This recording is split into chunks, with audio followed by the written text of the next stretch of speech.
All right, welcome to Sports Music and Other Ish. I'm your co-host Vic, I'm your co-host Big John, aka the Black Jerry Maguire. and on today we got Mr. Nick Bezzel on. Mr. Nick Bezzel, he is a husband, a father, a hell of a defensive coordinator, a military veteran, and he's also pushing the movement for ADOS, which is American Descendants of slavery. descendants of slaves. And he's also he has a channel called No Guns, KNOW Guns, where he's a gun advocate and really trying to teach us, especially in our community, Black community, of gun ownership. I think we're one of the last of the communities to really just pick up on gun ownership. And I think, however we want to talk about it, whether you want to look at it as us being, a part of the Democratic Party, a lot of us are just kind of sometimes part of the Democratic Party, where you feel like when you hear guns come up, you think of Republicans versus Democrats. However you sit, I don't care whether you're Democrat or Republican, but if you're in the Black community, I really think you knowing how to arm yourself and get a firearm, and not even the Black community, just period. I think that, if you're an American, you have the Second Amendment right, you should own a gun. Nick, how you doing today? Man, I'm doing good. Thanks for having me on, guys. No problem. So can you give us on your military experience? Yeah, Army veteran. I did 10 years in the Army, mostly stationed out of Fort Hood. Got a couple tours in Iraq, been to Afghanistan, been to Korea. A lot of people who are in the military, they know about Area 1. I was up at Camp Hovey, which is on the backside of Camp Casey, combat armed soldiers. So I saw, a lot of stuff out in the field. And then eventually I had to have a spinal fusion to my back, spinal fusion. So yeah, surgery on my back, which caused me to be medically discharged after 10 years. And so after that, I got out, man, and joined the civilian sector and started working, man. And at the time, my son, he was football age, on my way out the last couple of years I was in. So I picked up coaching football. And been coaching football for the last 10 years, working in the civilian sector and just trying to be an advocate, man, for a lot of positive things in the Black community. Good deal. I've been able to witness you doing a lot of positive changes in our Black community, especially around this area where we are now. Let's go ahead and bring it up, man. Let us know your stance on gun ownership, especially in our community. Well, I'm a big advocate for the Second Amendment, so I believe everybody should own firearms, especially in the Black community. And kind of like what we touched on before we got on here live, one of the first laws passed in America was in Virginia, 1620, which basically prevented slaves and Black people that were enslaved here. It prevented them to be able to have firearms. And if you look through the history of America, we weren't allowed to have firearms because the fear was slaves would set themselves free if they had access to firearms. And if you look at a lot of the insurrections or the slave revolts throughout history of this country, it was finally Blacks standing up for themselves, being able to get access to weapons and firearms, and trying to free themselves. And you look no further than Haiti.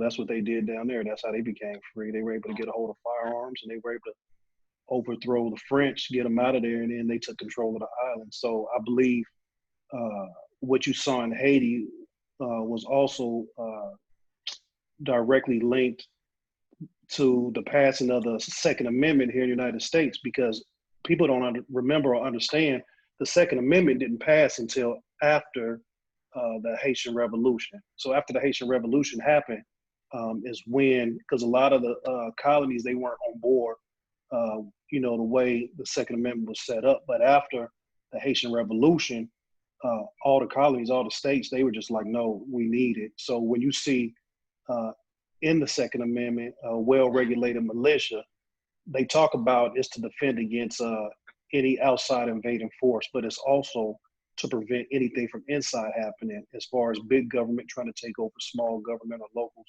property. But it was also used to stop insurrections and slave rebellions in America. And so I say all that because we have the same rights that everybody else does in America, and we definitely need to exercise our Second Amendment rights. You look in today's climate, what's going on in America, the way things are going, you just never know when you may need it. And like I always say it, I'd rather have it and not need it than need it and not have it, you know? And that's kind of where I stand with it. Why do So you think we in our community are so passive on guns? Like it's when I talk to a lot of people, it almost seems like they're against guns. And I don't know if it's just because we listen to the political climate or what's going on, but it's kind of like when you start talking about guns for a large portion of our community, they kind of like back off of it, like it's a bad. But that's Vic, man, that's a plantational mentality, right? It goes back to what we were just talking about. You figure being enslaved for 200 years, and you go from slavery to Jim Crow, sharecropping and all this, still not having any rights. It's plantational, right? It's ingrained. So we have to break people from that mentality. And you figure that's 400 years of conditioning. So it's not going to happen overnight where the Black community is not going to just wake up, tomorrow and say, oh man, I need a gun, right? My mother, she's not a fan of firearms, but when all this stuff started happening this summer, she called me and was like, hey, you know how I feel about guns? And I said, yeah. She said, but I'm really thinking about buying one. So we started, talking about it, and we know some people out there. So I told her, based on the pandemic, if I can't get out there and get to the range with her, there are some people that can help her. But, she's one of those, I mean, she's in the boomer class. She's one of those ones that, vote blue no matter who, and know the firearms. But man, times are changing, and she's seen Grandmaster Jay and Impact marching in Georgia, and she's seeing the climate of America, and so she's kind of waking up, coming around, and saying, maybe I do need to get some personal protection. Just because you own a gun doesn't necessarily mean that you want to go out and kill everybody. The purpose of a firearm, especially on the civilian side, being a citizen, is to defend your home, your castle, and if you're out and about and somebody tries to do harm, it allows you to break contact with the threat. So it's not like you're out actively looking to go out and just commit mass murder. That's not what it's for. And anybody who tells you, well, I'm looking to go out and do drive-bys and kill a bunch of people, then they shouldn't have a gun in the first place. You know what I mean? Exactly. Yeah. Do you think that the fact that a lot of that's painted about us in the news, that's what we do with guns, you think that's part of the resistance of some of us having guns as well? Yeah, I mean, I think that's a big part of it, right? So when Blacks have guns, they're always, it's not sometimes, they're always viewed differently than whites with guns, right?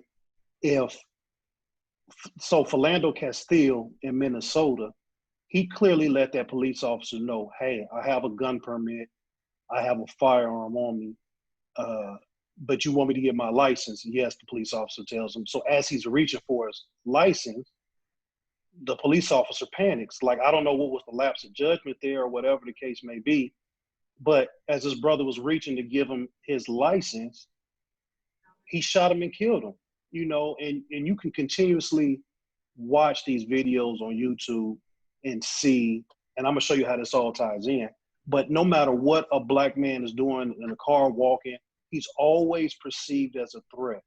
So imagine being a Black man, you're automatically perceived as a threat in American society.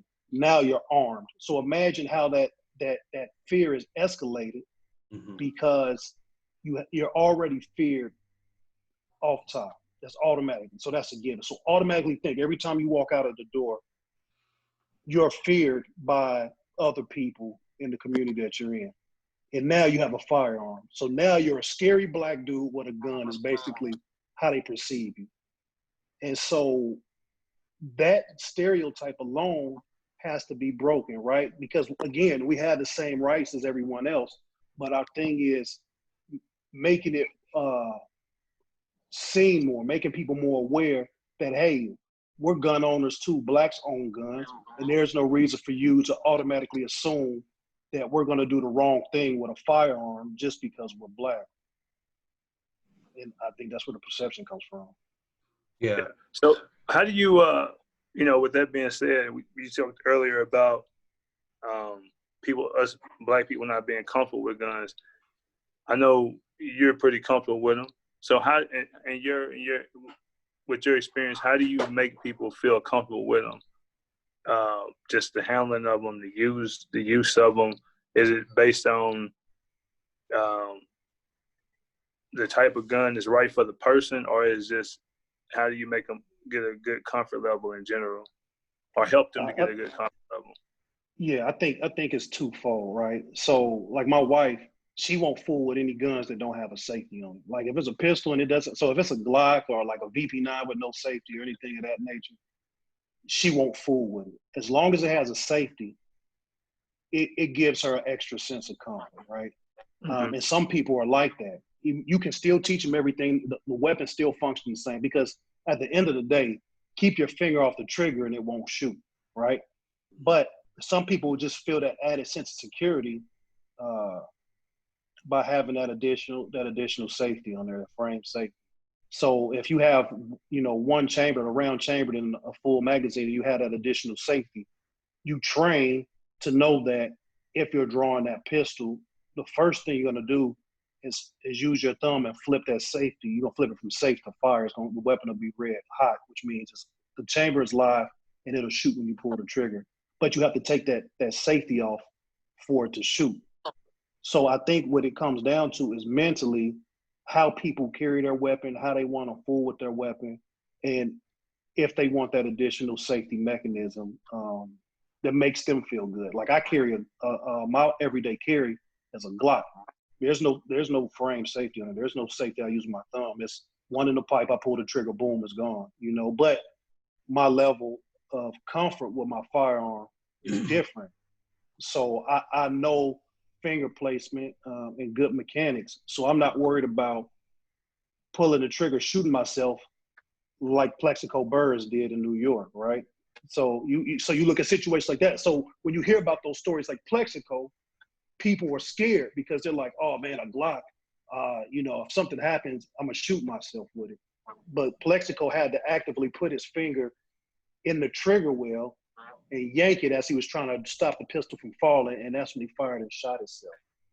So again, to answer your question, it's just, what are you comfortable with and where's your level of training? Like I can train anybody over time to be comfortable to carry a Glock, but you have to start somewhere. So someone who's not comfortable with a handgun, I would recommend a firearm with a safety on it to start with, and then you can graduate to something else if you choose to do that.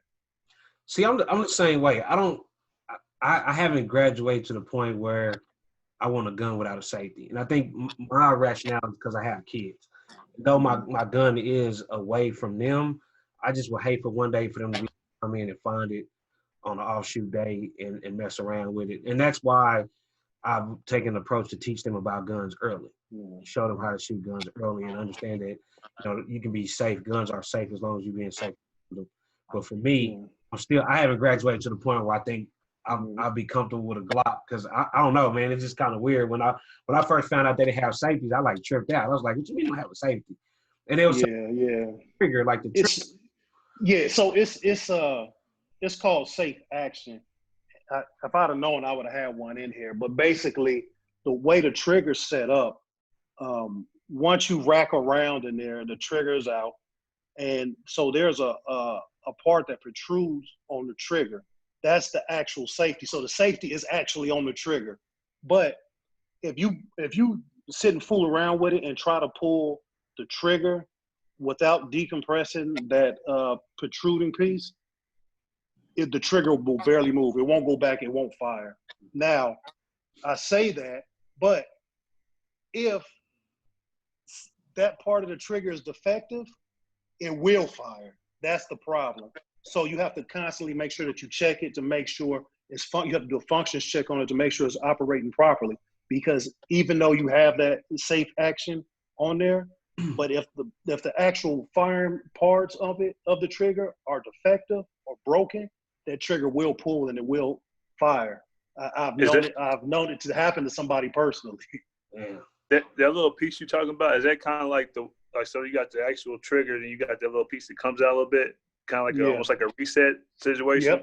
Yep. Okay, yeah, because when we was training, they kept saying, make sure you use your trigger reset, so you not. Oh no. What they're talking about. So when they say trigger reset, what they're talking about is when you pull the trigger, it fires, right? Boom. You're holding the trigger back, it fires. Boom. All right. So when you go to reset the trigger reset. When you release the trigger, you'll hear another click. See, I should have had a pistol in here because everything y'all ask me now, I can demonstrate it for you. But if you want to go grab one. Yeah, man, okay. this lot. I'm recording. I'm in the hospital right now with my girl. Give me 1 second. I'm gonna have a baby on Friday, so you do what you gotta do. Yeah. Can y'all still hear me? Yeah. Okay. Yeah. So I'm gonna get it and I'm gonna show y'all exactly what I'm talking about, and then that way you all have a better idea. And so that way, you got a visual aid to see what I'm talking about. So the first thing, Vic, I know you've seen the video. So the first thing, you take the magazine out, right? Before you do anything, you check, make sure the weapon's clear, fire. Okay. So now, so you can see right here the trigger, and then this part right here protrudes. That's the safe action. That's supposed to be the safety here on the Glock. Mm-hmm. Gotcha. It's a little right. So now, if I pull the trigger on the side, you see it won't fire. I won't. But as soon as I hold that down, it fires. Right. So you heard that click, right? Yeah. Okay. So now here's the reset. The gun shoots. Now, if you listen, right there is the trigger reset. That's as far as the trigger has to go before I can fire the weapon again. So it barely goes out, and then I'm able to fire it again. The gun shoots, that's the trigger reset. But the trigger goes out a lot further. But when they say in trigger reset, what they're telling you is that firearm only has to go, you don't have to release it fully for it to reset. Once you hear that click as you're releasing the trigger, that's the reset. And then once the firearm resets, you can pull the trigger again and then fire another round. So the trigger doesn't have to go all the way back to the extended position for you to pull it again. Gotcha. So that's the trigger reset. When you're talking about guns, and if I'm a first-time gun owner, do you, like, on the recommendation, is there a certain caliber you recommend for a first-time, like a female or a male, or is it just you recommend it's just a first-time gun, period, like a certain caliber? So, and I know, so on Twitter, anybody want to follow me on Twitter, it's at the real Nick Bez, DAREALNICKBEZZ.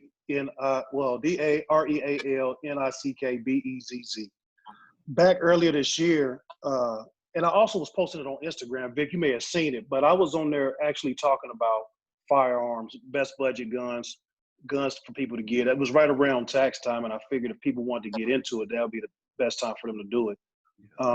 And as I was kind of doing research based on, talking to people, firearms that I've owned, doing research, and then me going out purchasing some of these firearms, at the price point and what it does, I recommend a Taurus G2C.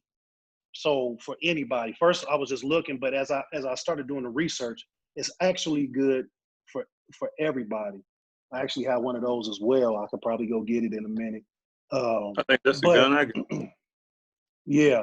So Taurus G2C, you can get it at 9mm. And so for the price, you can get it around $200. They're probably more expensive now because guns are like crazy expensive right now because of the pandemic. But prior to the pandemic, you could get them for right around $200, right? And it comes with 2 12-round magazines.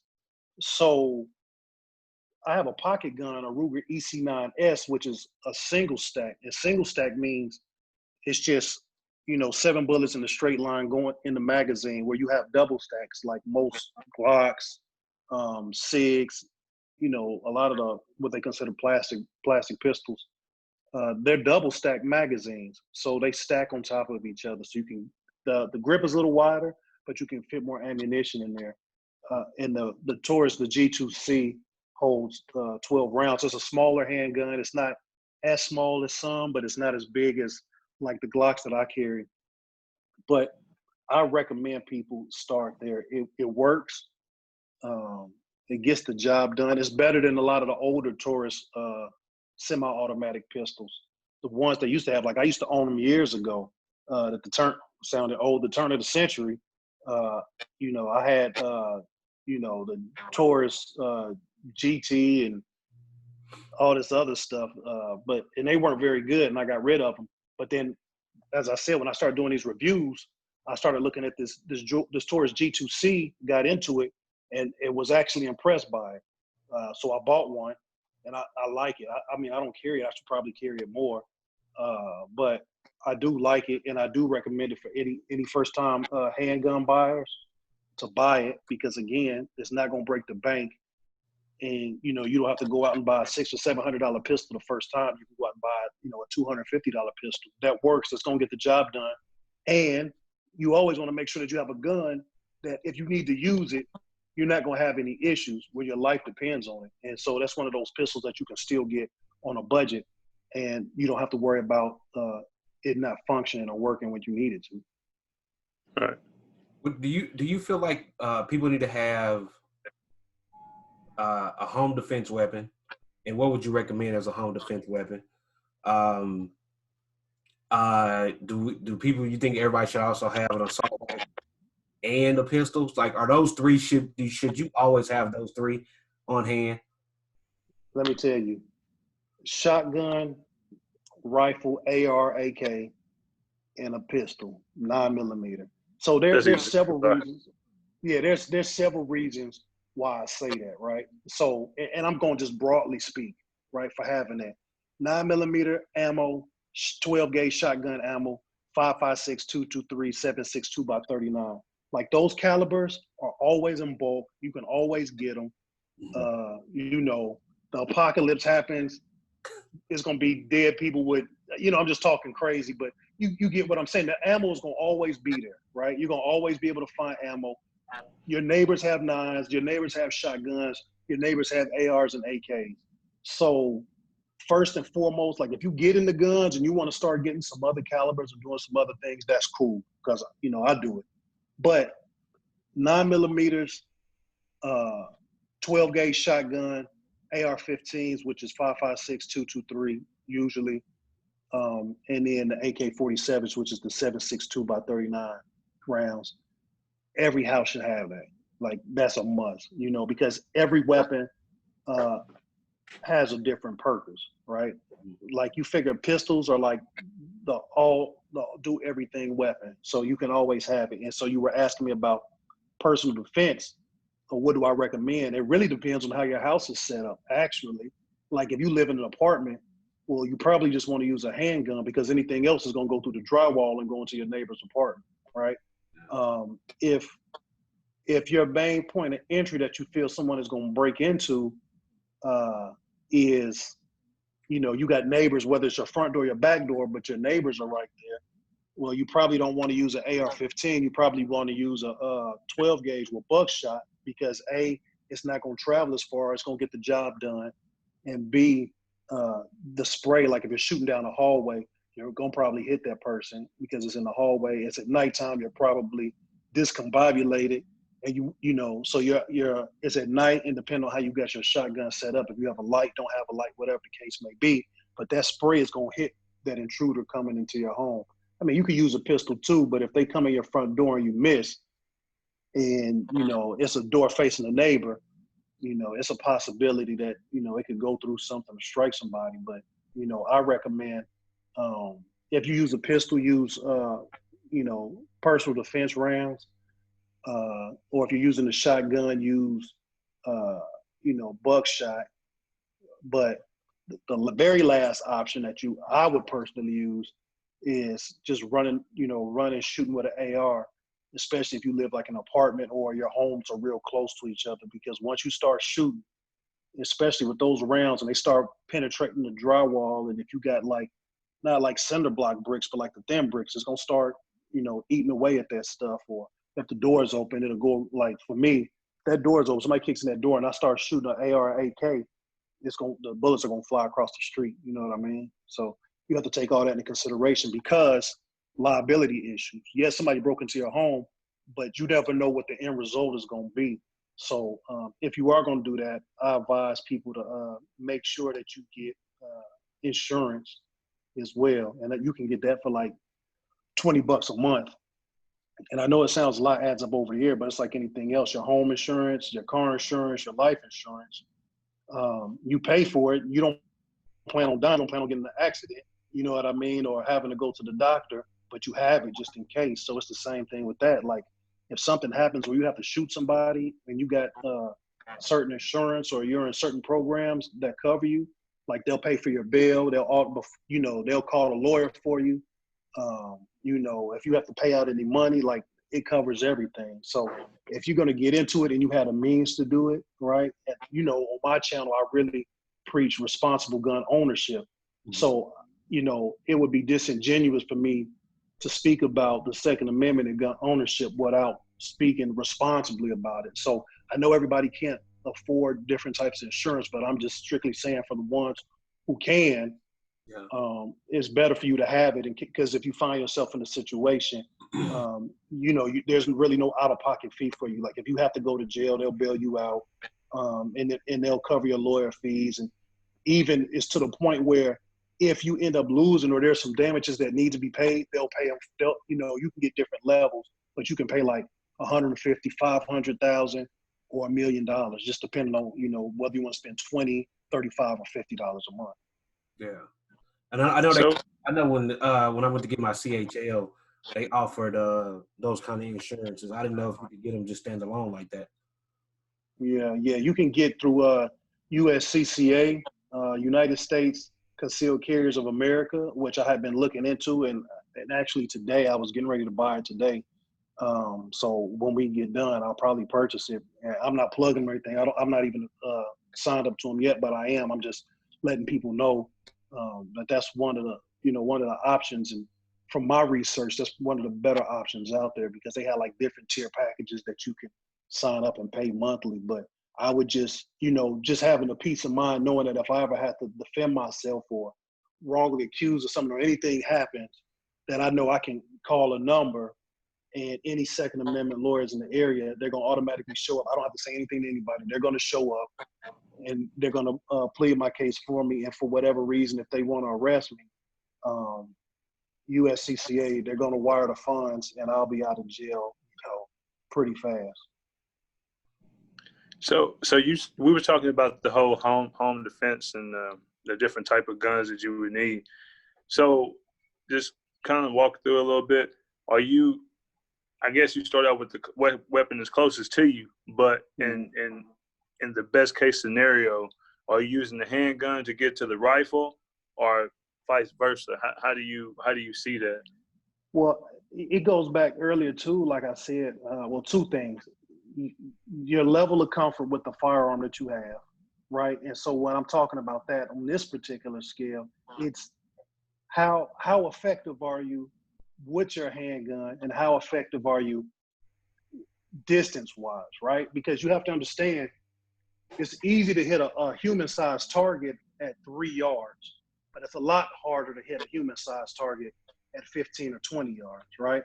So what you use as your home defense weapon really comes down to your skill level, and it really comes down to your home environment, period. So are you comfortable with shooting down a hallway that's 10 or 15 yards? Whatever. I mean, I'm exaggerating. I mean, everybody's home sizes are different, but what I'm trying to get at is, from when you walk out of your bedroom, if you walk out of your bedroom and there's a hallway, are you comfortable enough to believe that you can hit a human-sized silhouette standing in your doorway from the entrance to your home to the doorway or wherever you're going to be at the furthest points in your home, are you comfortable enough or proficient enough, I should say, to be able to hit that target at that distance? That's the first thing you have to ask yourself. And if you're not, then that means you need to go to the range more and train. That's the first thing.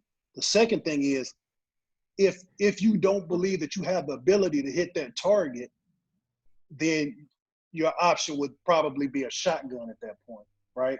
Because you know that shotgun is going to spray when you're using buckshot. You know it's going to be very difficult for you to miss somebody when you're using a shotgun. And then the third option would be a rifle. Okay, so if you're going to use a rifle for home defense, then you're not going to put a hunting scope on a hunting optic. That's not what you're going to use. You're going to use a red dot, something that you can acquire a sight picture quickly and start letting lead fly. So it depends on, again, how your home is set up, your level of proficiency with firearms, and how your weapon is set up. Like, you have to take all that stuff into consideration. So if you ask me, if somebody said, what would I personally use? So for me, I would use an AR pistol that had a red dot optic on it. So I say that because, so now the caliber is 5.56, .223. So for me personally, I can use it because that's what we use in the military, right? We use M4s, AR-15s, that's what we use. So I can use a pistol, but here my rationale on this.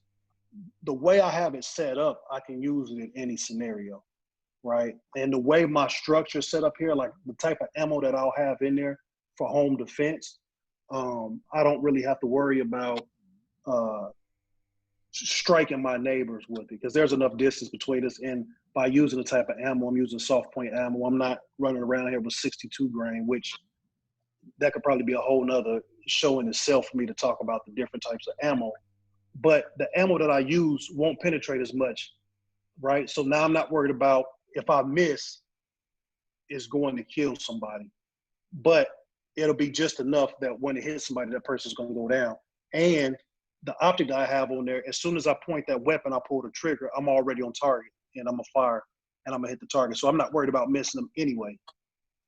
And based on that weapon, I can use it to make sure that, if somebody tried to come in through the second floor windows, I can use it to clear the rest of the house with it because of my level of proficiency with those type of weapons. I can clear the house, come downstairs, clear the first floor, and then sweep the outside of my home and make sure it's clear of any other threat. So me personally, if you're asking me personally, what do I use or what do I use, then that would be it. But I have a pistol, I have a shotgun as well. But just me personally, in the prime situation, optimal situation, then my AR pistol will be what I use for home defense at night. Do you think it's stage weapons around the house? Because you ain't always gonna be. I know when I'm at home, I'm not walking around with a pistol on my side. So if I'm, upstairs, downstairs, in the garage, you never know when something might pop up. Is it important to have a weapon on, staged around the house that how? Come in. I see a lot of people that try to go that route.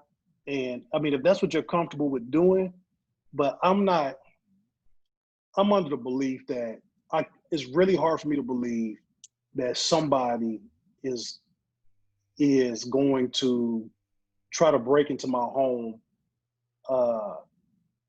at 3:00 in the afternoon with people driving up and down the street, neighbors outside cutting their grass, people working in the garage. It's really hard for me to believe that I need to walk around the house just having weapons staged. I got weapons in 2 rooms, and then I got a safe. Mm-hmm. So it'll be really hard for me not to be able to get to a weapon the way it is anyway. But like I said, because I got this that you all saw, and this is my everyday carry. Some people don't like it's a little bit bigger. It's a full-size pistol, but that's just what I carry. Again, I got the AR pistol, right, staged. And then I got everything is in the safe. So I'm not too worried about, before I even get to the safe, I have enough ammunition, right? You're talking about 50, 110. I got about 150 rounds of ammo before I even get to the safe. And so I'm not even, I can't, anything could happen at any given time. That's true. But I'm just under the belief that if something were to happen, I wouldn't be caught slipping, or I wouldn't be caught off guard. So it goes back to how your home is structured, right? Like if you believe that you need to have something in certain places based on what you do around your house, or your normal routine or your everyday activities, then that's pretty much a judgment call that you have to make. I mean, there are guys out there that may have 2 or 3 guns in every room in their home, right? Like guys go sit on the toilet, they got a pistol sitting right there on the side of the toilet. They go in the kitchen, they got drawers with forks, knives, spoons, and the next drawer over, they got a Colt 45 sitting over there. Guys got rifles underneath the couch, shotguns underneath the bed. I mean, some guys live like that. Yeah. I just believe that I just don't think that the way that I live my life, and again, anything can happen, but I just don't think I put myself in a situation where I'm so paranoid that I have to live like that where I have guns everywhere. And again, if somebody breaks into my house, it's normally going to be some offshoot hours, 2, 3, 4 in the morning. But I mean, I got an alarm system, I got cameras, so I'd probably be well alerted before they even, before they even got into the house. Yeah. So, I just feel like I don't have to stage that way. Everybody's situation is different. And if, to each his own, if that's how your life is structured and people need that, then by all means go ahead. But I feel like the way that my home life is structured, I'll be close enough to a firearm to respond if something were to happen, Yeah. You mentioned having like a red dot, and I'm just going to throw a silencer in there or something like that. What's the process of actually getting one of those? I think you got to be, you got to go through some type of process to get it, right? Are you talking about a silencer? Yeah, or a red dot. I don't know if you can just go in the store and, those get those type of accessories for your gun. Yeah, so a red dot optic, well, y'all recording, well, y'all gonna maybe get something else. I'll be right back. Let me show you. Because y'all can still hear me, so I'll talk about it. So yes, when you, if you want a silencer, you have to apply for a federal license to get it. So, it's like a tax stamp. And I think those are about $200. So before you even buy the silencer, it costs $200 just to get the paperwork done for you to even own a silencer. So that's the first process. So it's basically a federal background check. You'll go through that. And then once you get approved through the feds, your paperwork will come back, and then you can buy the silencer. So as long as your background is clean, you can purchase one. So like I said, it's about $250, I believe now, to get that done, to get the paperwork done for a silencer. And then after that, it just depends, because silencers, suppressors, they vary in price. I mean, you can get some as cheap as $300, and then you can get some as expensive as like $1,200 or $1,300. It just depends on, the brand, the caliber that you're trying to get, and that'll go into determining the price for the silencer that you want to get. So now, when I say red dot, I'm specifically talking about red dot optics. So a lot of times you'll see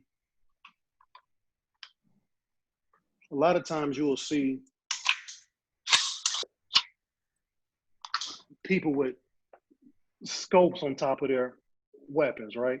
So when I use the term red dot, I'm mostly talking about this. See if I can. So I'm gonna go to the side. I don't know if the camera will pick it up. That's probably not. I don't know if the camera, can y'all see it? Oh, yeah, I can see it. See that red dot in there? Yeah, I can see it, yeah. Oh, okay, so yeah, so when I say red dot, that's what I'm talking about. So this particular one is made by Sightmark. And I picked it up just doing something, because when I actually picked up this AR pistol, well, y'all get it firsthand because I was going to review it this week and post it on my channel, but I'll give y'all the rundown before I do it. So I picked this up before Christmas because I saw somebody else talking about it, and I got it for about $400. So it had been sitting around here since probably late November, early December, because I believe they had a sale on it. So I had picked it up, and it had been sitting in the safe since then. And then when everything started happening, I was like, I'm gonna go ahead and take it out, try it out, see if it works. And then I had purchased this because it was like $30 on Amazon. This red dot, this optic, and I said, well, I'm gonna put it on here just to see, because if I didn't like the AR pistol, I was gonna go buy another one. And I didn't spend any money on this, and I would just sell the whole thing to somebody, whoever wanted, $450 or whatever. But surprisingly, I took it and shot it the other day, and I was actually kind of impressed with the barrel and how well it held the zero. And I was actually impressed with this $30 optic from Sightmark, I believe. So needless to say, I've been just throwing it in the backpack, walking around with it ever since. And so I keep it. But the way it looks now, that's the thing about firearms, right? Like some people are in the cars, some people are in the guns, whatever the case may be. The way this firearm looks now, like I'm gonna change this out on the back. I'm gonna keep the optic. I'm gonna change the trigger, and I'm gonna put a different foregrip on the front. And so the next time that people see this weapon, it'll look different. It won't look the same. But to get to what you were talking about, these red dots here, like these optics, you can just buy them at any time. You don't need any certain paperwork. The only thing you have to really have paperwork for is if you're buying a fully automatic weapon, or if you're buying the silencer suppressor that goes on the front. Other than that, you don't need any type of federal. Well, of course, you do your background check, your federal background check to purchase firearms, but you don't need a license to buy, like the optics or like the lasers that you see, like red or green lasers. Any of that, you don't need a license to get all that. But I will give you a loophole when it comes to fully automatic weapons, which I'm actually going to do to this trigger, because the only thing I really didn't like about this AR pistol was the trigger pull on it. And so I was like, well, maybe I'll change the trigger, which I am. So there's a thing called a binary trigger, right? So it's a trigger, but what it does, so the ATF, their guidelines define fully automatic weapons is more than one bullet firing off one action, right? So if I pull the trigger and the bullet shoots 2, 3, 4, 5, 6 times, it's a fully automatic weapon. I have to do the paperwork we were talking about, the level 3, the FFL license, anything of that nature. You have to get a federal license to own those type of firearms. Now, there's something called a binary trigger, which we just talked about the guidelines set forth by the ATF. One action, one bullet. So a binary trigger, if you pull it, it shoots. Let's go back to what we talked about earlier, trigger reset. When you reset the trigger, click, a bullet shoots then too. So that's still a separate action. It's not the same action. The trigger reset is a separate action. So when you hit the trigger reset, another bullet fires. Wow. So every time you pull the trigger and release the trigger, every time you make these actions, a bullet flies. So it's fast. So every time you pull the trigger, basically, it's going to fire twice. So that's how people are able now to get around not having to go through the whole process to own, to go through the whole process to own fully automatic weapons.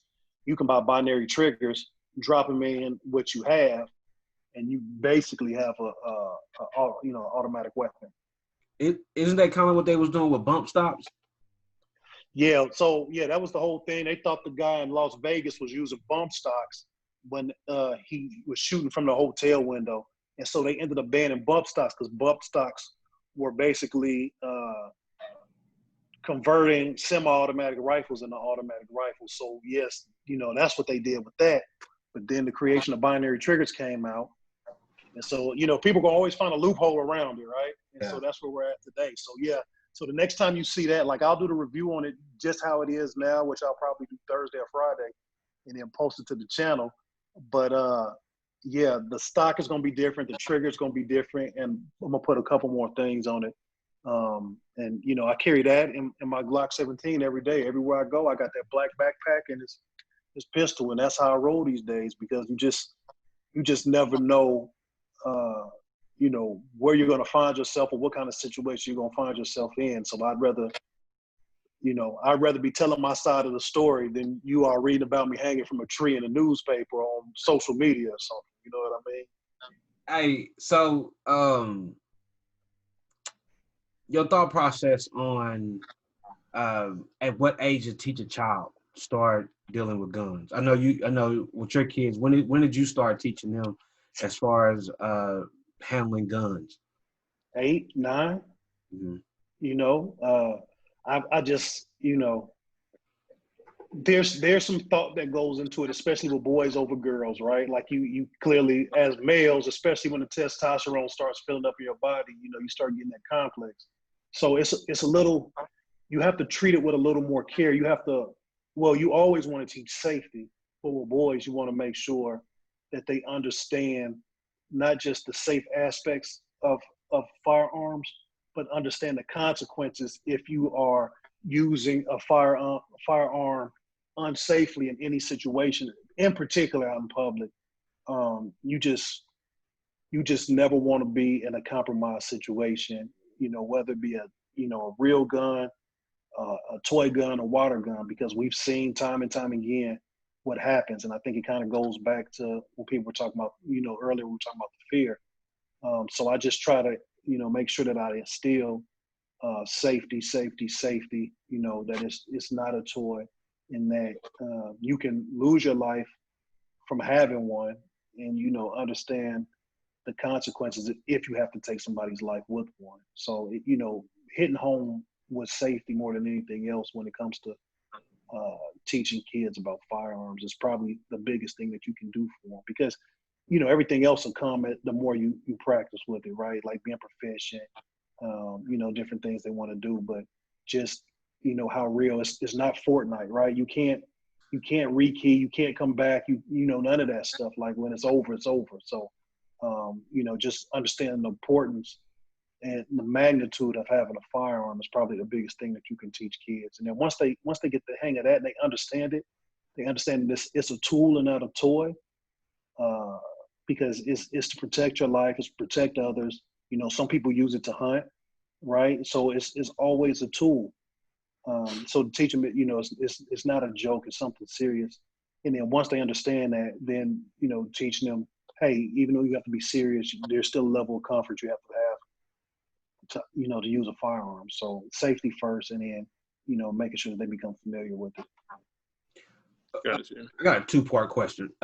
One, can you kind of discuss obtaining the CHL and the importance of that, and then also how often should one go to the range and practice on their shooting?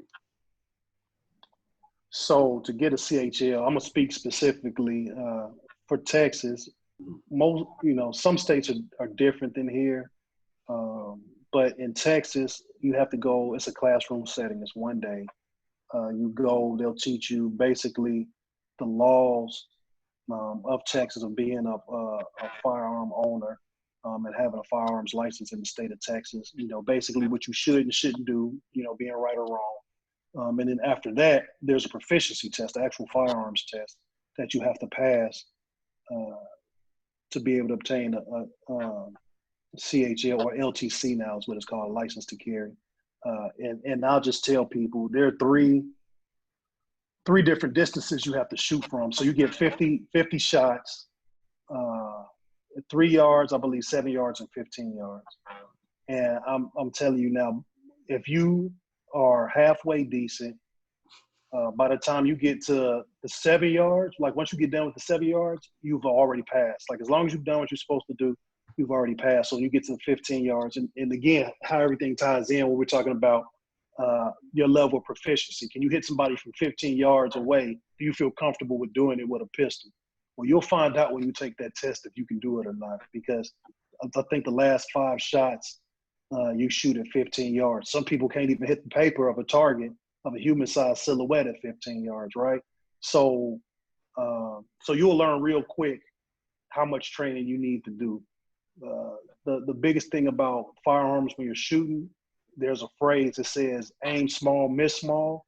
So if you take your time, you're aiming at a circle this big, if you miss, you'll hit the top of here versus hitting your target in the middle, you'll hit there. So if you miss small, you're still good because you're pretty much hitting where you want to hit at. So you aim small, you miss small, you dial in on what you want to hit. And so if you miss small, you still hit.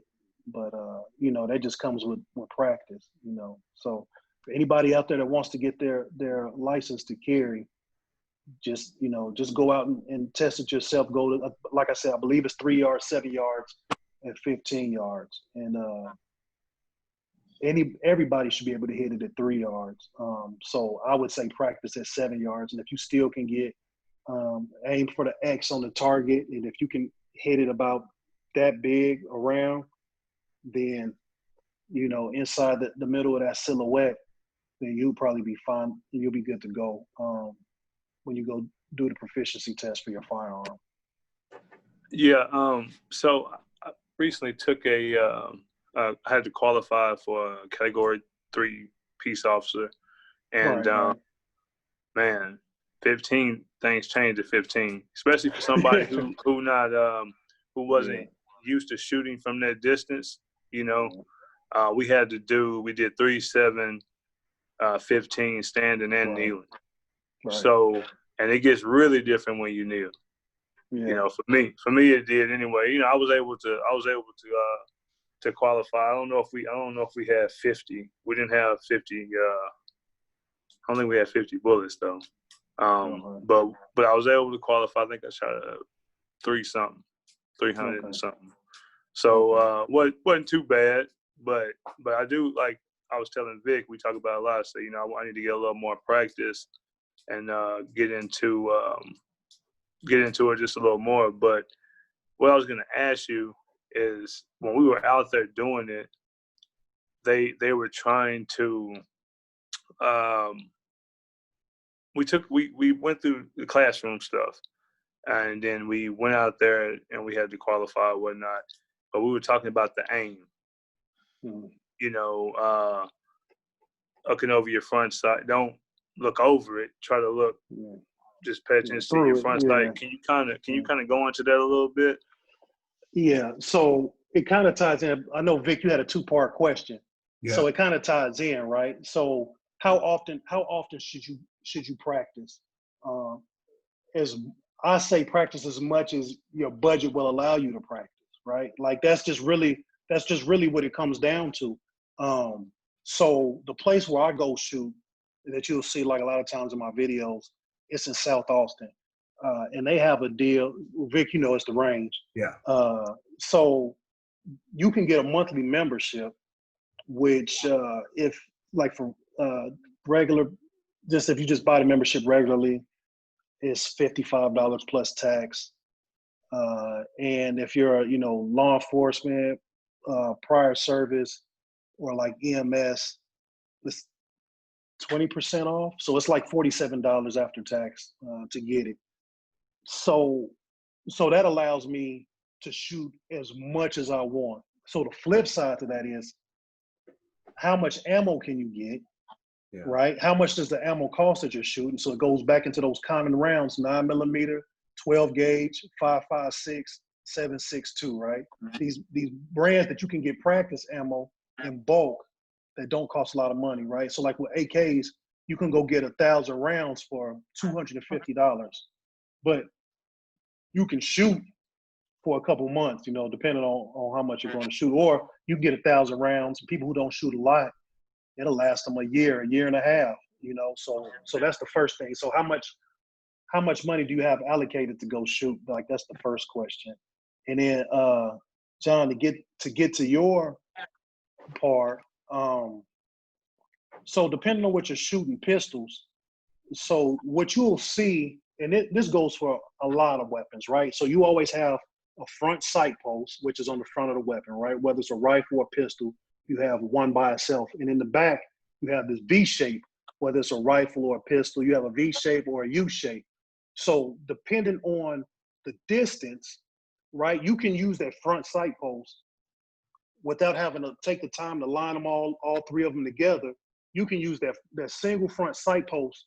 If you're at 3 yards or 4 yards, use the front sight post. As soon as that front sight post is on target, boom, pull the trigger. You're going to hit the target, right? Especially a human-sized silhouette. As long as you're at, like you said, 15 is a lot different than 3, right?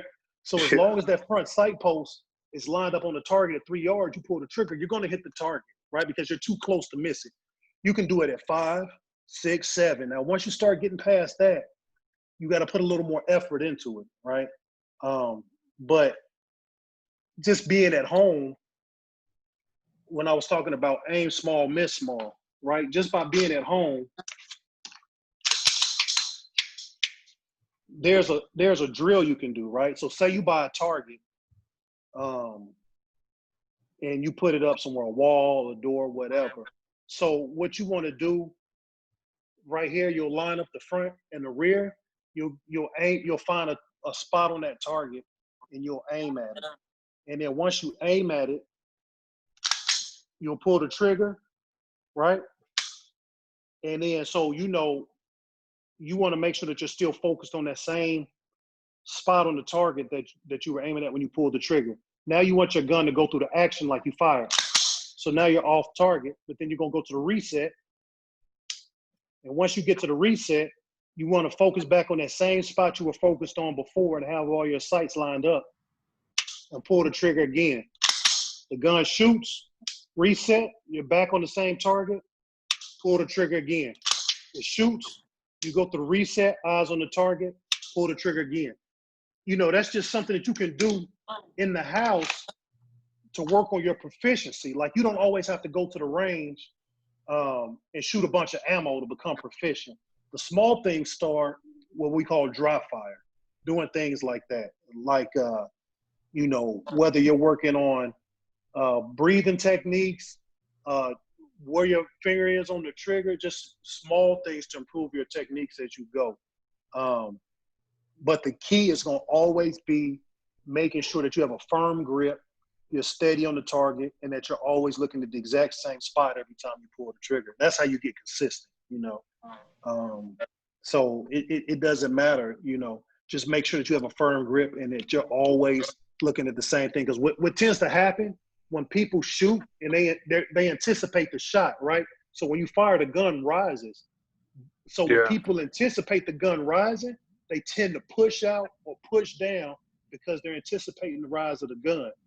But instead of just letting it happen naturally, if more people just let it happen naturally,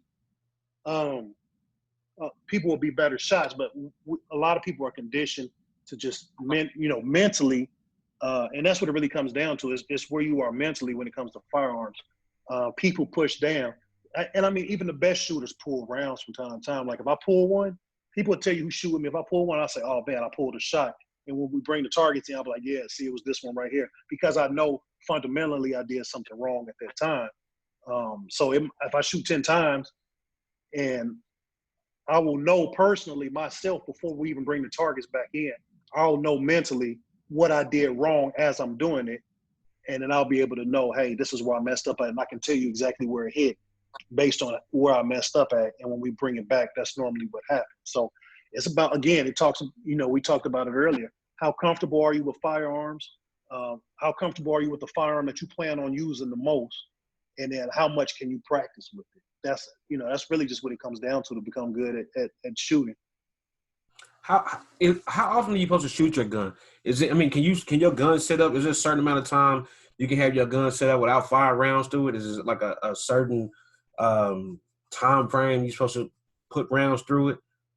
You can go buy a gun right now that was made in the 1800s, loaded and firing. You know what I mean? Like, there's no expiration date on firearms. Now, if you're out there shooting, 1,000 rounds out of a pistol every week for 10 years, that barrel ain't gonna be no good no more, and you have to swap the barrel out. Yeah. But people who shoot that much got plenty of money, so they probably got the same. If they shoot a pistol like that much, they probably got 5 or 6 of them laying around. You know what I mean?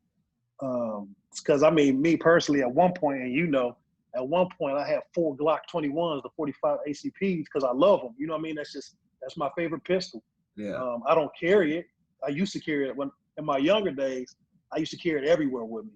But I stopped carrying it because the ballistics for 9mm they've caught up. They've gotten so much better because 45s was always the ultimate caliber. Like you hit somebody with a 45, like that's it for them. But now the way 9mm ammo is made, it's caught up to 45, and you can carry more rounds. In a standard Glock 17 magazine where I have 17 in here versus a 13 in my 45. So I that's what I carry with me all the time, just because of the magazine capacity. Now I know some people will hear that and be like, "Why the hell does he have 6 of the same gun?" But do you look at it as an investment piece? Like, because I mean, at the end of the day, you can buy a gun and you can always sell a gun and get your money back plus more.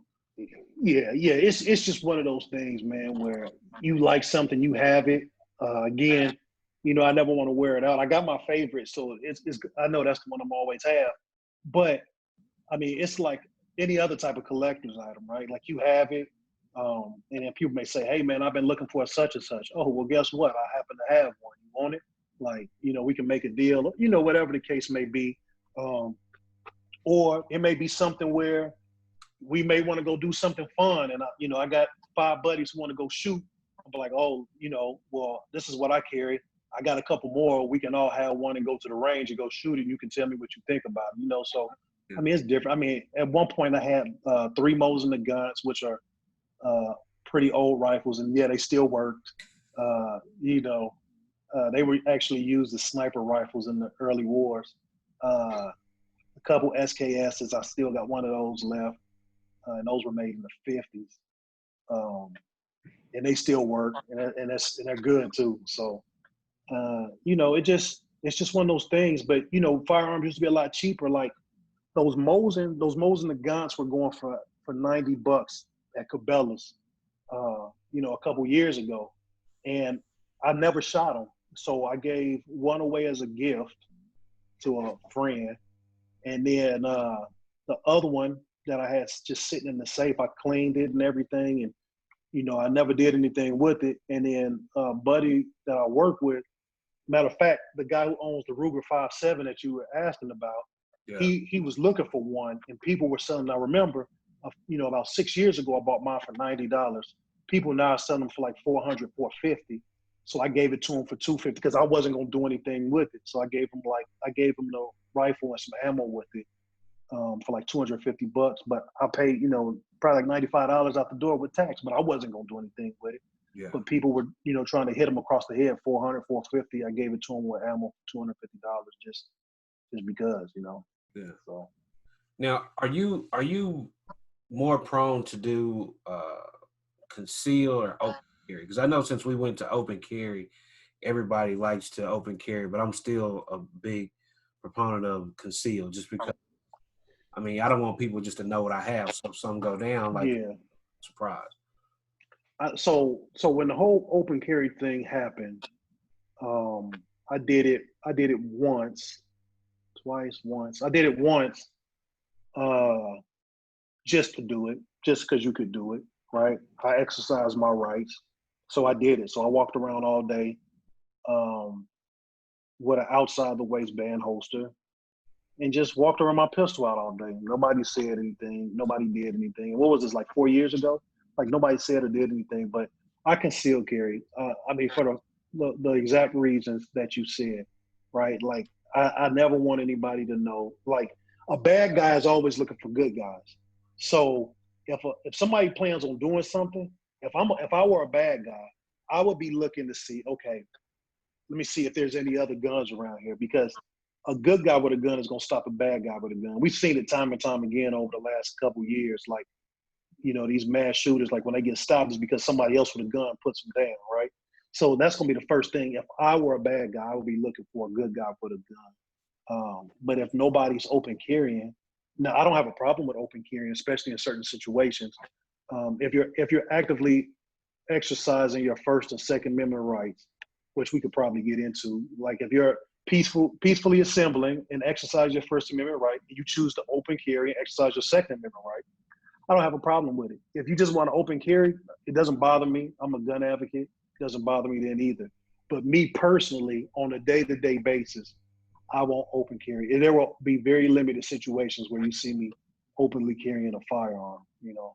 So let's talk about the Geronimo Pratt Central Texas Gun Club, which you are creating, the founder of. Can you talk about that? And then talk about Geronimo Pratt as well. So I never was a big fan of the NRA just based on the history and how things happen. You know, they try to, like anything else, they try to throw these little kibbles and bits out for you, like, well, we did this for Black people, we did that for Black people. And people can say what they want. But in California, when the Black Panther Party, where they exercised their Second Amendment rights and went to the state capitol in Sacramento when Ronald Reagan was the governor, they were exercising their Second Amendment rights. They were doing what people do with cell phones today. They were watching the cops, making sure they weren't brutalizing the Black people in their community.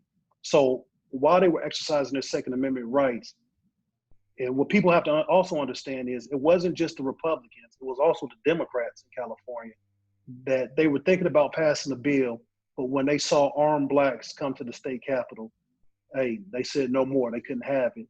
And they actually got approval from the NRA to go ahead and pass what's known as the Mulford Act, which banned, a lot of the ways that you were able to exercise your Second Amendment rights in the state of California. So that's just one of the reasons, but one of the biggest reasons, but it's one of the reasons why I won't support the NRA the way that it's currently constructed.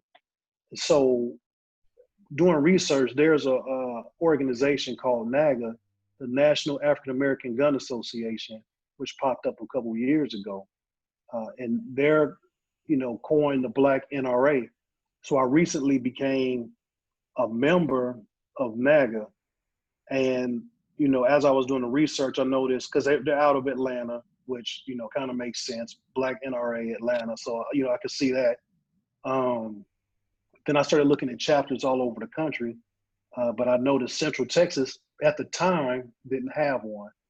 So I ended up reaching out to NAGA and saying, hey, I wanted to start a chapter down here. They were like, yeah, cool. And then the pandemic hit. So I kind of, put it on the back burner. I was like, well, it's not really a whole lot going on. Life was different, after February. Yeah. And so I reached back out to them maybe 3 or 4 weeks ago. I think not when you had asked me what was going on with starting a gun club. And so I reached back out to him, and then come to find out there was a guy in Round Rock. I guess he ended up jumping on it and starting a gun club under the NAGA banner. So I kind of reached out to him, and he was, I don't know the brother, so I can't really speak on him completely, but he was kind of short, and I asked him, kind of what they were doing, and he was just like, no, we're not meeting. I'm just doing, firearm license classes and stuff like that at the time. So I was like, all right, cool. So then I reached back out to NAG and say, hey, this is what that guy's going on. But, I got guys right now, men and women who are actively looking to be in an active gun club.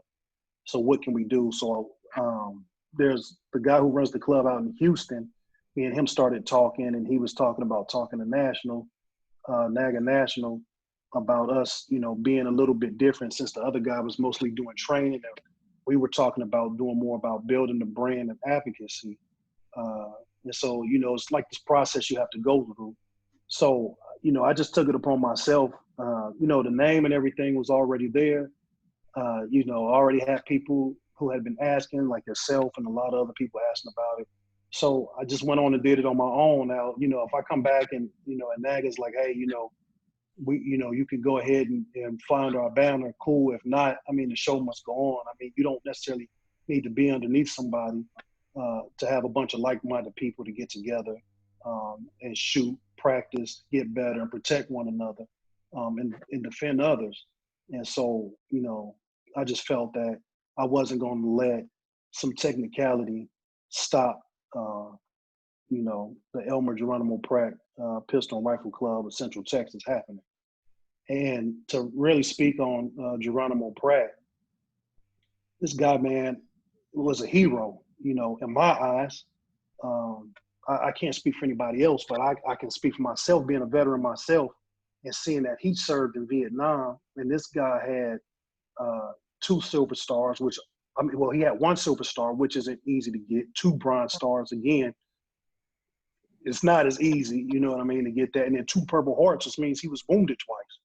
So in defense of the nation, he was wounded twice, got 2 bronze stars and a silver star, just to come home and be discriminated against. You know what I mean? Like when you look at the grand scheme of things, I get kind of tired, man, of seeing people claiming that they're patriots and the American way, but you got blacks. I mean, let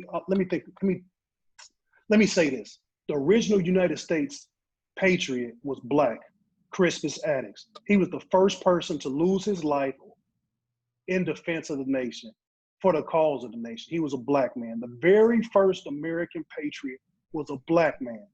Think about that. And to this day, we're still worried about equality when the first patriot was black. Yeah. And so Geronimo Pratt, in defense of this nation, was discriminated against when he came back from fighting a war that these same people want, this flag that's behind me, that people want to go in an uproar about, where they care more about a flag than the human life, And so he came back. Now, don't tell me black people don't have drive, because this guy was born in Louisiana, right?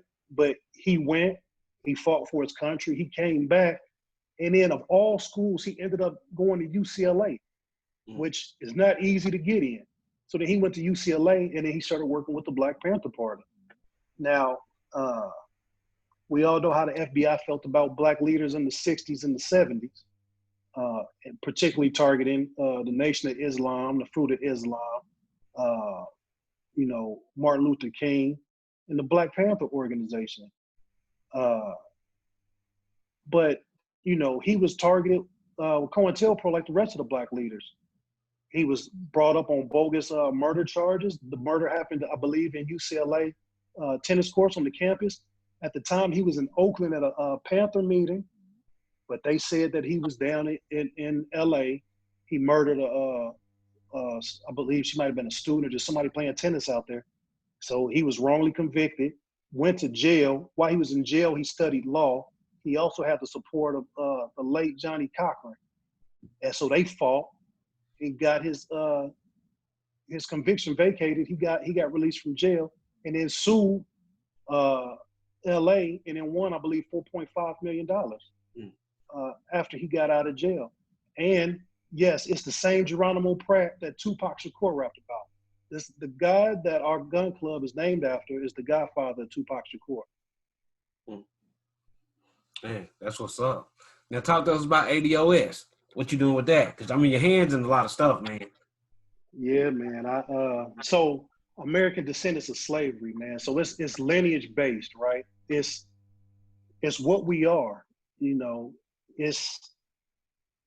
we've descended from slavery, and it's all about us getting reparations, what our ancestors were promised, right? So it's statistically driven. It's driven by data. And, it talks about, we talk about the racial wealth gap. We talk about, just how unfair the untreatment is of Native Black Americans, how everybody else can get their piece of the pie but us, but we're the ones who built this nation. And I want to make sure that I erase any misconceptions about ADOS. A lot of people want to refer to the group or refer to our lineage as, xenophobic or homophobic or any other phobic you want to throw out there, which that's truly not the case. We are specifically wanting reparations and a Black agenda for our people. Like, I don't know how many more times we can yell it. I don't know how many more times we can scream it. Like, we don't have a problem with anybody else, but we want ours. When you look around the country, even recently, what's going on, the Native Americans, they just got special protection. The LGBTQ, they just got special protection.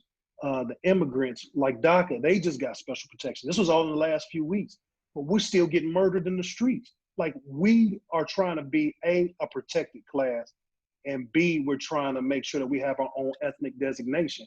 Because when you start talking about the population, I don't believe, or many people, ADOS people believe that we're being represented correctly, like with the census.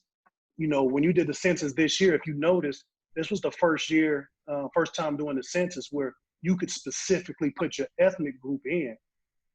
You know, you could put Haitian, you could put Dominican, you could put Nigerian. So a lot of people this year, like ADOS, that's what we put in there, American Descendants of Slavery. And then there's a lot of other factions, FBA, which Foundation of Black Americans, they put that in. Descendants of American Slaves, that's what they were putting in for their specific ethnic designation, which is fine. But here's the issue that I have with that. For us, Native Black Americans, we can decipher the difference by what people put in the box. But what you have happen is the powers that be who actually look at the census, see, they'll try to muddy up the waters. They'll say, oh, well, there's, 900,000 ADOS, there's 300,000 FBA, there's 200,000 descendants of American slaves. But we all know that that's all one specific lineage, one specific ethnic designation. But they'll try to muddy up the waters. And my fear of what's going to happen with the census is that we'll be underrepresented instead of being represented accurately. So, the one thing is with all these different groups trying to strive to get the same thing, at some point, a lot of people may not agree with the statement that I say, but at some point we do all have to get on the same page and make sure that we're all represented in one specific ethnic category, one specific class. That way we can get our special protection that all these other groups are getting. And once we're designated as one specific ethnic group, then our claim for reparations can't be denied because everybody else got their reparations, right? The Native Americans got theirs, the Japanese got theirs, the Jews got theirs. We're the only group, when you go back and look at history, 400 years, we're the only group that hasn't gotten our reparations that was promised to us. And if you just look at what the Supreme Court of the United States said when they weighed in on the Native Americans in Oklahoma, it said that what was promised to them by the United States government, it's the court's duty to uphold that promise to that group. So which leads me back to reparations. We were promised 40 acres and a mule. We were promised reparations and they reneged on that. But based on the Supreme Court's findings and standings, that means that the United States must pay reparations to the American descendants of slavery. So by them making that statement, to me, that's a big push in the right direction. So we just have to keep pushing, man, to make sure that we get what's owed to us. And, a lot of white people always want to quote Martin Luther King, but let me tell you why he really was assassinated. Because he came out and said, we're going back to D.C., and this time when we go back to D.C., we going to get our check. See, he knew what was going on. He knew that, hey, we need to get our reparations. And now that he started getting, on the economic level, they probably said, we can't have none of this. Because now they coming for their money. And so if you ask me, why was he assassinated? I believe that he knew that, us coming for our check, our reparation that was owed to us, they couldn't have it. And I believe that's why they killed him. I can agree with from stuff that I've read, stuff that I looked at. I definitely agree with that. He started talking more about economics, more about getting our money, and that's not what our country wanted to hear at the time. Those that were in power did not want to hear that at the time. So again, fearing that we was going to unite and come to DC and start pushing for that. And economics, I think that they decided to take them out. Yeah. Nick, you said something earlier about Geronimo Pratt fighting in the war and coming back and being discriminated against. You being in the military and coming back, how was the transition for you? As far as just I see a lot of times people go and they fight for our country, and they come back, and it's a hard transition. Yeah. You know, there's two things I've always thought. I always thought that people who fought in wars there should be some type of transition set up for them. I'm sure there is, but more than what they have right now. And people who have been incarcerated in the prison system, there should always be some kind of integration and transition system for them as well. Can you kind of speak on that, your transition, and maybe some people that was in the military with you that hasn't had as good a transition as you, maybe, or yeah. You know, I do believe transitioning, especially for people who are combat arms, right? So when I was in the Army, a lot of people just think, when they think big Army, they just think war machine and that's it. But only about 17, when I was in, only about 17 or 18% of the United States Army was combat armed soldiers, right? Like the actual war fighters, right? So you're talking about infantry, artillery, scouts, tankers, combat engineers, special forces, right? It's only about 18% of us in the United States Army. So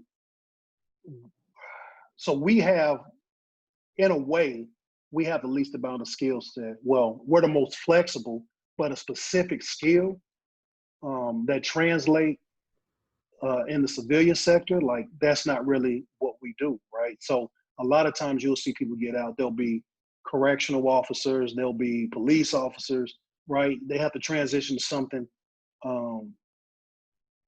that relates to their job field. Now, if you were in and you were air traffic controller, well, you know, you get out, you go to the airport and you get a job, right?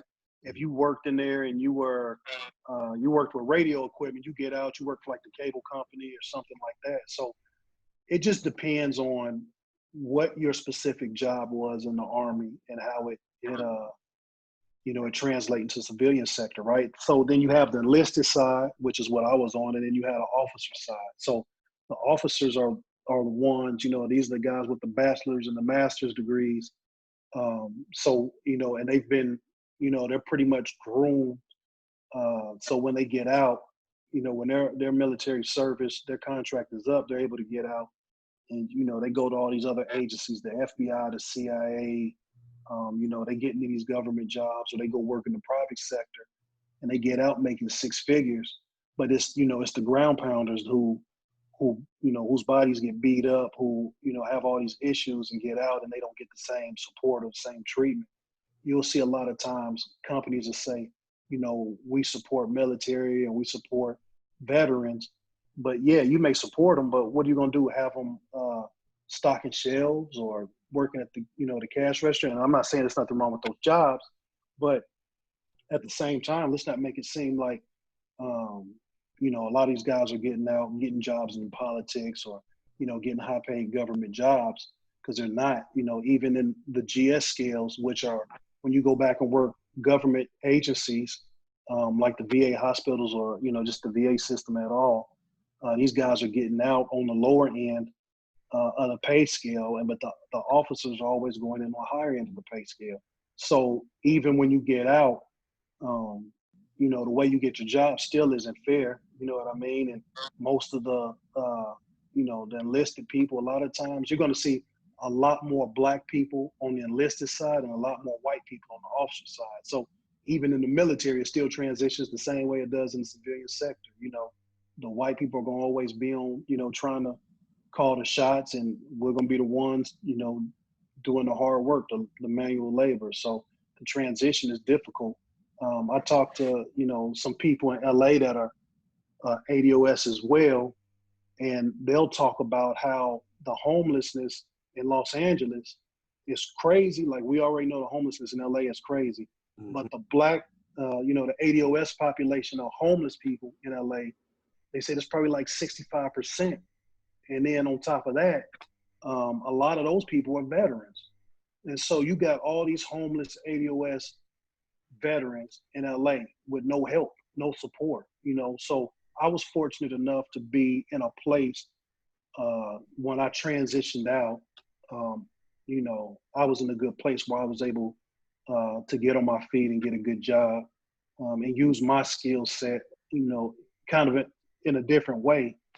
But a lot of people aren't as fortunate, or to be in a situation. A lot of times it's luck, right? Being in the right place at the right time, and I was just happened to be in that situation, which allowed me to transition smoothly. Versus, when a lot of my my battle buddies are, they're not in a good place, today. Yeah. Man, I always felt like, and I don't know, maybe it was just the thought process. I just felt like, man, if you served in the military as much as we claim to be patriots in this country, you should have came home to a house. You know what I mean? Or you should have came home to something. And when you kind of look at it, a lot of military families are on welfare. I mean, their own food stamps and stuff like that. And when we talk about people being on welfare in this country, when politicians talk about it, they don't mention that. They don't bring up how military families are on welfare and how they but they try to make it seem like this bad thing, and like it's always just, basically your black people and your Hispanics that's on welfare. They try to make it seem like when you really look at it, it's the total opposite of it. But they don't ever bring in the military part of it. Like, and I feel like that's something that they shame of, and they don't want to bring that to them. Yeah. So after you serve your contract out, you'll have your VA benefits, right? So you'll be able to basically get free health care. You'll be able to go back to school. The three basic things you're supposed to be able to get is health care, education, and housing.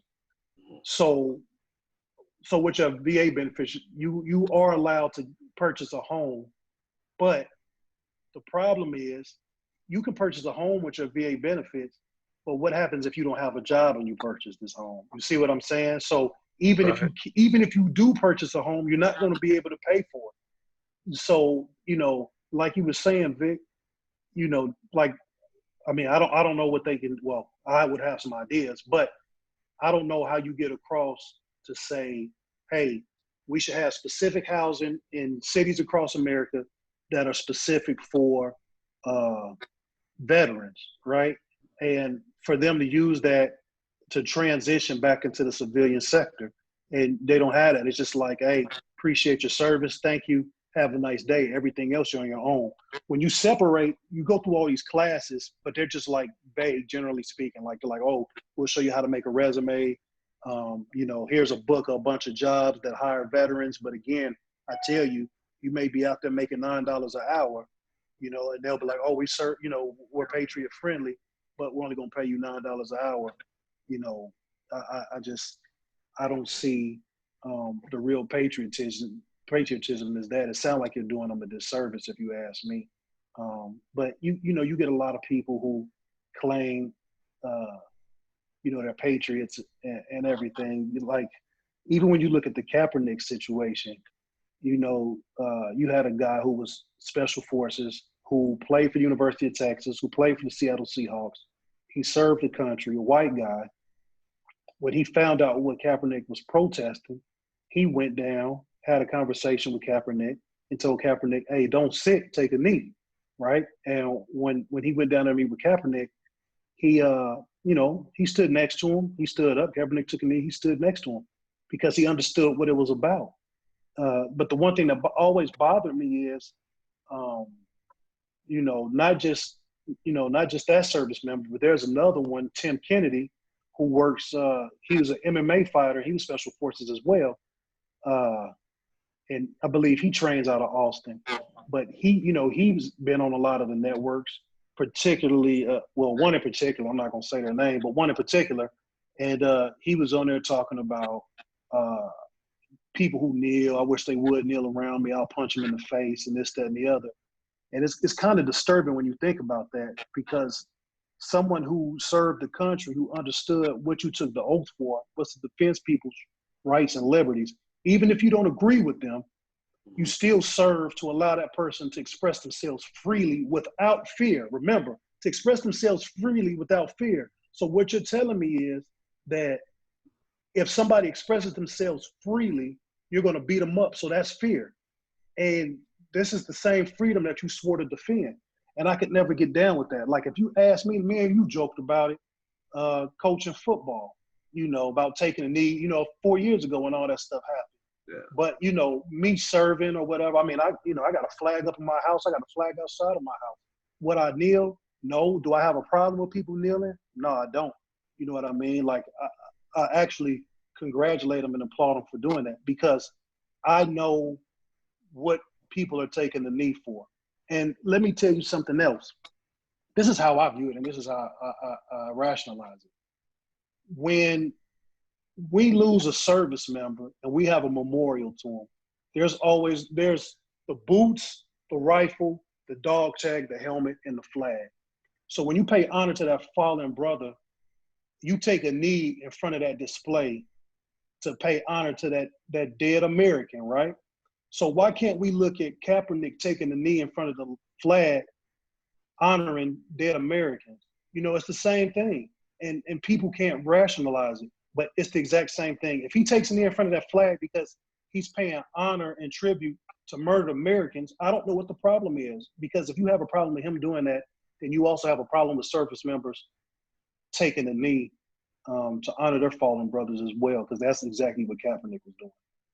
Well, you know how that go, man. It's something that ain't all the way your way, so you got a problem with it. Exactly. And like you said, people lost their lives and fought for us to be able to have that freedom. Yeah. And I've seen so many ex-military people come out and say they don't have a problem with it. But then it's I'm sure some of them do, and there's some other may not have ever picked up a gun or protected anything in their life that sees it as a threat to their well-being, and anything that ain't like you, or it could be a threat to you. So, man, it's crazy. Yeah. Guys, hey man, Nick, we appreciate you coming on, man. Let the people know where they can reach you at, and also we're gonna put all your information at the bottom of the page on the podcast so everybody can see it too. We're gonna give them a quick shout out to where they can reach you. Okay. Yeah, you can find me on Instagram at Nick Bezzel.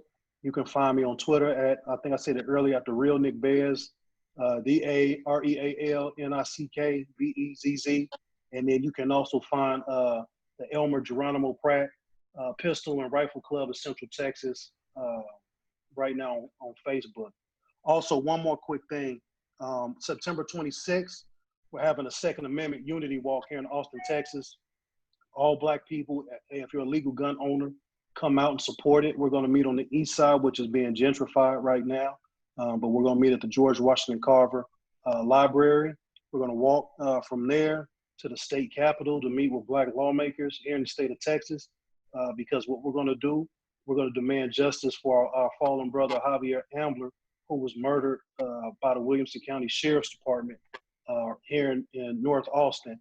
I've spoken with Javier Ambler's sister, and so it's a grassroots movement that's out here right now. We have a petition with 20,000 signatures, and we're actually going to present what's called the Javier Ambler Camera Act, which I actually drafted myself, and we'll be presenting it to these Black lawmakers.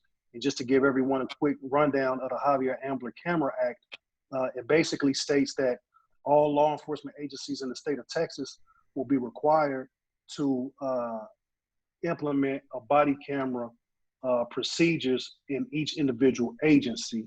And there'll be a strict set of guidelines which mandates every patrol officer or officer that regularly interacts with the public to include officers who serve warrants in the state of Texas. For them, just prior to them interacting with the public, they must activate their body camera, record the entire interaction, and then once they're done with that interaction, they have to get clearance from someone higher than them to deactivate their body camera. Also, if there's any instance of police brutality or officer-involved death or shooting, that camera must remain on until some governing body from that municipality arrives, clears them verbally, and then that way they will remove their body camera or body cameras. That camera will be handed over to the oversight for that municipality, and that oversight department will then issue copies out,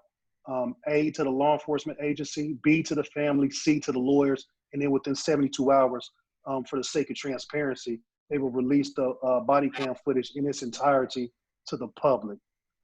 And so every year, these law enforcement agencies, they're going to have to report to the Office of the Attorney General that they're following all policies and guidelines. If they fail to follow the guidelines, or if they fail to do anything that's stated in the Javier Ambler Camera Act, that law enforcement agency will lose 10% of their budget for the following fiscal year. And then those funds will be reappropriated back into the lowest income neighborhoods in their particular municipality. So the reason why I wanted the bill to read that way is because right now we have people wanting to defund the police. We also have people protesting against police brutality. So I figured the best way to tie all of this in by Brother Javier Ambler's tragic death is to just put it all together. If the police do something that's immorally wrong, and they've been found to do something immorally wrong, then 10% of their budget should go back to the communities that they're wronging. So hopefully, when the Texas Congress meets again in January, with the presentation of the Javier Ambler Camera Act that we plan on doing September 26th down at the state capitol, hopefully when they convene in January, they'll be able to come to some sort of agreement and get this Javier Ambler bill passed to make it an actual act and a law in the state of Texas. And that way, there will be some level of accountability on law enforcement agencies throughout the state of Texas. Man, that's what's up. I like that. Definitely like that. I got one more question now that you said this. So, as someone who served in combat for this country, do you feel like police officers in our country have more discretion with using deadly force than you did when you served? Absolutely. That's no brainer. Like I say it all the time. Absolutely. See, and that's one of the things that we have to work on, right? So with ADOS, we specifically are pushing for reparations for our people, right? But then after that, we have to have a Black agenda. So a lot of times, if you're on social media, particularly Twitter, you'll see a lot of us interact with politicians or other people on there, and we'll say, well, do you support reparations? And then we'll turn around and hit them. What's your Black agenda? Do you have an agenda for Native Black Americans?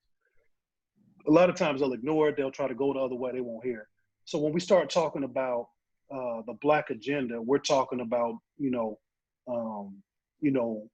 doing away with redlining in the Black communities, stop gentrification and go more to revitalization for Black communities, allowing more Black small businesses, allow them to have more funds to operate. And then, police reform, police change, a lot of that stuff that affects us, that's the Black agenda. Anything that affects us in a negative way, we need to repeal it, right? So when I focus on reparations and I focus more on what can we do with law enforcement, like you'll never completely defund the police, but what you can do is draft bills like the Javier Ambler Camera Act, which will force them to be accountable and in a different way, right? If they violate the Camera Act, they're going to lose 10% of their budget. So do we defund the police? No, but we take 10% of their budget, like Austin's budget is $440 million. But if they fail to adhere to the Camera Act, they'll lose $44 million, and that money's going back to the east side. You see what I'm saying? So, and I'm getting to your question, but that's where that money will go. And so with me, I'm always about holding law enforcement accountable because I was a service member, a combat armed soldier. Man, let me tell you, if I shot and killed somebody and they didn't have a weapon, I'm going to Fort Leavenworth, Kansas. I'm going to jail. There's no immunity for me. If I kill a civilian unarmed, it's not I thought. It's, you're going to jail. And we have to take this immunity away from the police officers. They need to start understanding. They need to have their own sets of rules of engagement. They have to understand what positive identification is. If you can't positively identify that this individual had a gun and you kill him, you need to go to jail. There's a YouTube video of a young man at a gas station, and a police officer comes up on him. He draws his gun. The young man has his hands on the steering wheel, and the police officer starts yelling, "Gun, gun, gun!" And the kid pulls his hands out, and he's like, "Why? You see that?" Because he was trying to tell him to turn his car off with his keys. Turn the car off. Use the key. Turn the car off, so he could shoot him. You see what I'm saying? Like that type of stuff. If something like that was made public, and we saw the police officer specifically yelling "gun," where you could visibly see this young man's hands on the camera, and he was looking for a reason to kill him, that police officer should have been fired immediately, and he should have been prosecuted. Like, there's no excuse for that. You know what I mean? And so my fight is with reparations, and my fight is with reforming law enforcement as we know it today. I just feel like as long as police officers had this immunity, as long as they keep fluffing their budget, as long as they have these police unions who give them cover to run wild in the streets, as long as we have that blue wall of silence where cops won't tell on other cops, because if you do and you go on a call, nobody's going to support you. Like, there's a list of ex-police officers who tried to do the right thing, and they were the ones that got fired. You see what I'm saying? Like, that's wrong. Yeah. And so, my fight, number one, is with reparations, and number two is holding police officers accountable and hitting them in the pockets and writing laws and legislation to get passed to save, my son's life, your son's life, you having a baby, your child's life, because it's been going on, nothing's changed. I mean, brother George Floyd got murdered, back in June, and they still killing brothers out here. They still putting knees on people's necks. So, we have to come together, man, as a people, and put all our differences to the side, and push forward with the Black agenda, reparations, and getting these laws where we're a protected class as well. And you just can't just treat us anyway. You can't pull up on a car with somebody and just start assuming stuff. And then, that's the biggest reason why we have confrontations, is because police officers use a situation with a vehicle, whether they say they smell marijuana, whether, like brother Javier Ambler, his bright lights were on and he's dead, or they tell people they smell marijuana in the car, or they were swerving. They find any way with this broad spectrum of probable cause, right? Just because they feel like harassing you. See, that's where the interaction starts. It's not once you get into the court system, it's what happens prior to you getting in the court system, and our communities being over-policed. Westlake or Lake Travis, those communities aren't over-policed. So that's why you don't have, the statistics are skewed, because all the policing goes on east of I-35, right? But I guarantee if you go over there on the west side, over there on 35, you'll get plenty of DUIs from, mothers who've been drinking all day, housewives, and they're driving drunk, but they won't harass them because they got the money to get out of those type of things. But the police aren't even gonna go over there and harass them, because that's where the money comes from anyway. So yeah, man, reparations first, the Black agenda, and getting laws passed where we don't have to worry about, or our kids don't have to worry about it, or our grandkids don't have to worry about being killed by these race soldiers and these white supremacists out here. Appreciate it, man. Keep up the good fight. I'm here with you. You already know. Yeah, definitely, brother. Appreciate you coming on, man. We'll put all your information at the bottom. Everybody, please check it out. Please definitely check out his YouTube channel, No Guns, KNOWGUNS. It's a lot of more information on there. Especially, he shows y'all weapons. He shows y'all how to operate these weapons. He's testing guns out and giving y'all vital information that we gotta have in our community, or just people who are Second Amendment advocates, period, should be on this channel, spreading the word about this channel, because there's a lot of information out there that we don't know that we should know. John, you got anything? Nick, man, I appreciate you coming on, man, and I'm gonna check out all your stuff, and I'll probably be hitting you up about some things myself. All right, appreciate it, man. I appreciate y'all having me on tonight. He definitely need to hit you up, because that boy been having a pistol with one bullet for the last 5 No, I got a whole bunch of bullets now. When COVID, I went and bought a bunch of bullets, man. I'm stocked up, right. but but I do need Yeah. some good recommendations, man. I'm out here in Las Vegas, Okay. so I'll definitely reach out to you, man. Yeah, most definitely, man. If there's anything you got, man, just hit me up and I'll do a video for it too, man, if you need anything. Okay.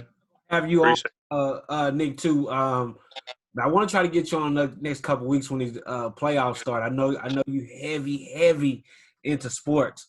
The Crash Bears you love and all that, you know. Yeah. All things Chicago except for the Cubs. That's how you remember. Everybody but the Cubs.